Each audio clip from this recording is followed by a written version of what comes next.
Kriminal od strane osnovnog javnog tužilaštva Sombora i veterinarskih instruktora koji godinama odobravaju zostavni pas. Ovi prvi drugu godinu, a ovi drugi četvrtu godinu. I prijavljujem adrese koje već prijavljujem, postoji nešto puta gde se psi zostavljaju vodom svaki dan. Kad ćete vi kao policija da preduzmete neophodne mere da se ti kriminalci pohapse?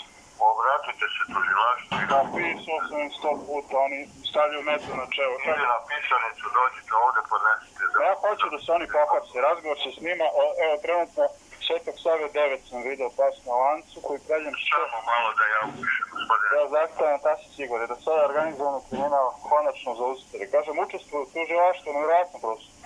U toj meri da mi crtaju metu na čelo kad me neko pukne cigom, oni čak ne daju da dam službenu belešku. Nisam dao. Tasić Igor? Da. Adresa Igore? Pa sad snimam javno, zna se koja mi je adresa, nema šta da dolaze kod mene, krivična dela sam... Dajte mi vašu adresu, gospodine Igore.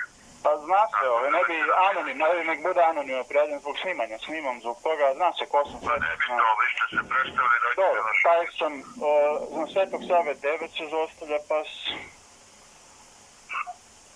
Svetog Save 9, imam pravo krivično delo anonimno, prekažem samo zbog snimanja. Svetog Save 9, Predstavili ste se prethodno. nema veze, Svetog Save 9, Treba vaša adresa. ma samo vi radite svoje, Svetog Save 9. Dajte dalje, šta imate? Da, dalje, Svetog Save 15 u Bašti, u kavezu oko 2 kvadrata, ogroman pas. 15.